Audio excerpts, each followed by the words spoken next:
તો સો એવરીબડી જય રામાપીર જય માતાજી।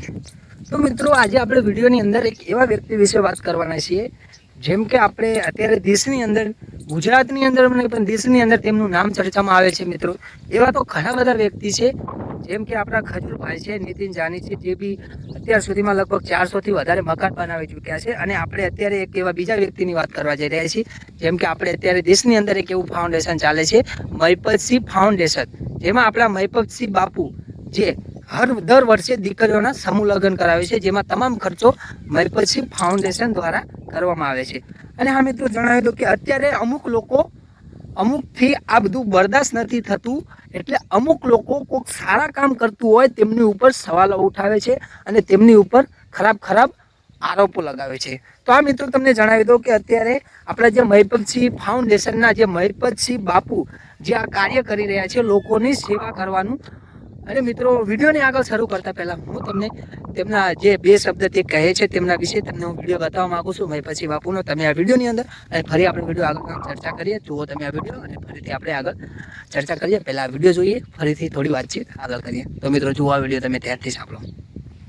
ગાડીઓ લઈને સમાજ સેવકો ફરે, ફોર્ચ્યુનરથી લઈને મોંઘી દાટ ગાડીઓ।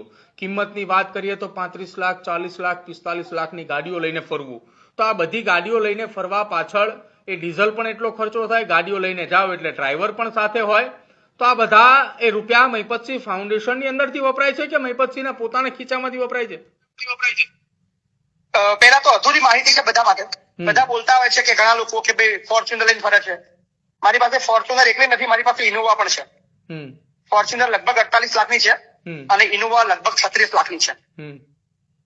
અને હેલિકોપ્ટર લેવાનું પણ વિચારી રહ્યો છું, પણ આ વર્ષે થોડું વધારે કમાણી થાય મારી સોશિયલ મીડિયાની તો ચોક્કસથી હેલિકોપ્ટર થી બી વિચારીશ, કારણ કે સમય બહુ જરૂરી છે મારી માટે। કારણ કે 7 સંસ્થાઓની અંદર વિઝિટ કરવા માટે ગાડીથી પહોંચી વળવું અઘરું લાગે છે। ફોર્ચ્યુનર ને ઇનોવા એટલા માટે કે મહિપતસિંહ 90 લાખ રૂપિયા, 80 થી 90 લાખ રૂપિયા દર વર્ષે ફેસબુક માંથી આવક લે છે। બકાયદા અમેરિકામાં ટેક્સ કપાઈને મહિપતસિંહના ખાતામાં વ્હાઇટ આવે છે, બરાબર?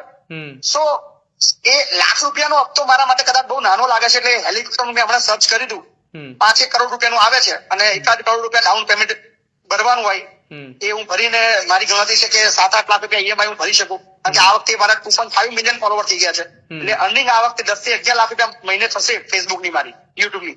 સો મતલબ મારા માટે બહુ સરળ છે। સો ફોર્ચ્યુનરની હજુ હેલિકોપ્ટર આવવાનું છે। 5 કરોડનું હેલિકોપ્ટરની પાછળ બીજા 5 કરોડ મેન્ટેનન્સમાં પણ જાય, એની મૂકવા માટેની જગ્યા, એનો પાયલોટ, આ બધું જ વ્યવસ્થા મહિપતસિંહ કરી શકશે? તેવડ હોય એ બધું લઈ શકે। જેની તેવડ હોય, જેની કમાવાની તેવડ હોય, વાપરવાની તેવડ હોય, બધું જ લઈ શકે। જે વ્યક્તિ કરોડ રૂપિયા, 1.5 કરોડ રૂપિયા વાઇટ ના કમાઈ શકતો હોય, હજુ મહિપતસિંહ એઝ એડવોકેટ તરીકેની વાત નથી કરી। મહિપતસિંહ એક નોટિસના 50,000 લે છે, મહિપતસિંહ એની વાત નથી કરી। આ તો ખાલી વ્હાઇટ સોશિયલ મીડિયાથી, જે યુટ્યુબમાં ફેસબુકથી આવે તેની વાત કરે છે। તો એવરીબડી તમે વિડીયોની અંદર જોયું કે આપણે વિડીયોની અંદર જોઈ રહ્યા છીએ કે મહિપતસિંહ બાપુ બેઠા છે અને કોઈ તેમને સવાલ પૂછી રહ્યો છે કે તમે 30 થી 40 લાખની ફોર્ચ્યુનરમાં ફરતા હોવ છો, તેની અંદર તમારો ડ્રાઈવર બી હોય છે, તો શું આ બધા પૈસા તમે ફાઉન્ડેશન ચલાવી રહ્યા છો તે મહિપતસિંહ ફાઉન્ડેશનમાંથી યુઝ કરો છો? તો મિત્રો વિડીયોની અંદર તમે જોયું કે મહિપતસિંહ બાપુ તેમને કેવો એકદમ તડકાળ જવાબ આપે છે। પોતાની બેગુનાઈ સાબિત કરવા માટે મહિપતસિંહ બાપુ સારામાં સારું કાર્ય કરી રહ્યા છે અને મને તો વિશ્વાસ જ છે કે મહિપતસિંહ બાપુ એકદમ નિર્દોષ ઇન્સાન છે, તે કોઈ ગલત કામ નથી કરતા। અને હા મિત્રો વિડીયોની અંદર જોયું કે મહિપતસિંહ બાપુ ઉપર લોકો હેલિકોપ્ટર લેવાનો પણ હજુ દાવો કરી રહ્યા છે, તો હું તે લોકોને સમજાવી દઉં કે તે હજુ અફવાઓ છે, હજુ મહિપતસિંહ બાપુએ હેલિકોપ્ટર લીધું નથી। અને દેશની અંદર હું એક સંદેશ આપવા માગું છું, જે અમુક એવી નવરી બજારો બેઠી છે કે નવરી બજારો તમારાથી તો આ નથી થતું, જે લોકો કરી રહ્યા છે તેમને શું લેવા ખોટા બદનામ કરી રહ્યા છો।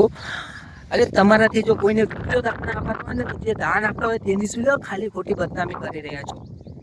હા, હું જે વ્યક્તિ આ કરી રહ્યો છે તેને ડાયરેક્ટલી ટાર્ગેટ કરી રહ્યો છું। જે આ વ્યક્તિ જે આ બદનામી કરી રહ્યો છે, મહિપતસિંહ બાપુ ઉપર ખોટા આક્ષેપો મૂકી રહ્યો છે અને જે ખોટી રીતે મહિપતસિંહ ફાઉન્ડેશનને બદનામ કરવાની કોશિશ કરી રહ્યા છે, તે લોકોને હું ડાયરેક્ટલી કહેવા માંગુ છું કે તમારાથી કોઈને રૂપિયાનું દાન થતું નથી, તો જે વ્યક્તિ હર વર્ષે દીકરીઓના મુફ્તમાં તમામ ખર્ચે મયપતસિંહ ફાઉન્ડેશન દ્વારા લગ્ન કરવામાં આવે છે, સમૂહ લગ્ન કરવામાં આવે છે. જે વ્યક્તિ લોકોની આડેધડ મદદ કરતો રહે છે, જે વ્યક્તિ અમુક જે ગરીબ લોકો છે તે માટે સારું કાર્ય કરી રહ્યો છે, તે તમે ખાલી ખોટા તે વ્યક્તિને શું લેવા બદનામ કરવા માંગો છો? હા, શું લેવા આ બધું કરવા માંગો છો? તમારાથી જો પૂર્ણ નથી થતું જે કરે તેને તો કરવા દો યાર. ખોટી લોકોની બદનામી કરી તમને શું મળે છે? એક મામૂલી સી ફોલોવર માટે, એક લાઇક્સ માટે, એક સબસ્ક્રાઇબ માટે. આ માટે તમે વિડીયો બને અને મયપતસિંહને જેવા તેવા તમે શબ્દો વાપરો છો, ગાળો બોલો છો, તેવું બોલો છો. આ બધું સારું લાગે છે? આપણે હિન્દુ લોકો છીએ. હિન્દુ નહીં પણ હું તો કહું છું, તમામ કોમની વાત કરું છું. હિન્દુ, મુસ્લિમ, જે શીખ, ઈસાઈ હોય બધાને કહું છું, કોઈ બી સારું કામ કરતું હોય ને તો તેના માટે આપણે ગલત શબ્દો ના વાપરવા જોઈએ.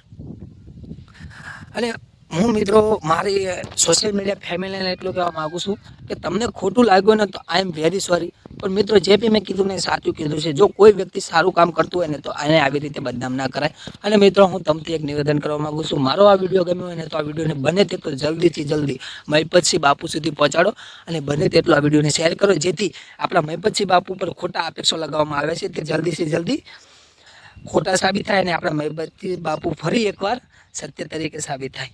જય માતાજી, જય રામાપીર. વિડીયો ગમે તો લાઈક કરજો.